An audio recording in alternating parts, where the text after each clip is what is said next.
আসসালামু আলাইকুম রহমতুল্লাহ। সবাই কেমন আছেন? ঘুরতে ঘুরতে চলে আসলাম আমাদের পেকুয়া মংনামার গাড়ে, যেটাকে কুতুবদিয়া যাওয়ার জায়গা। সেখানে অনেক আশা করে আসছিলাম, এখানে আসার পরে দেখতেছি বৃষ্টি পড়তেছে, প্রচুর পরিমাণ বৃষ্টি। এরা জীবিকা এখান থেকে উৎপাদন হয় এদের, যারা নাকি মাছ মারতে যায় সাগরে। যে আমরা শুটকি যেগুলো খাই, এগুলো এরা নিজেরাই কি করে, সাগরে গিয়ে মাছ ধরে আনে। দেখতে পাচ্ছেন আকাশের ভিউটা কি সুন্দর লাগতেছে, অনেক সুন্দর। তো কুতুবদিয়া মংনামা ঘাট, এটা আমাদের জন্য একটা ঐতিহ্য।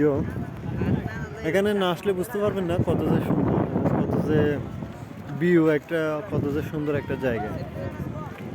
এই দেখা যাচ্ছে, দেখেন এখানে কত মানুষ। এখন হয়তো বা হালকা বৃষ্টি পড়তেছে, ওই জন্য তেমন লোকজন দেখা যাচ্ছে না, আপনারা দেখতে পাচ্ছেন। তো সবাই পাশে থাকবেন, নিত্য নতুন ভিডিও দেখার জন্য সবাই একটু লাইক কমেন্ট শেয়ার করবেন।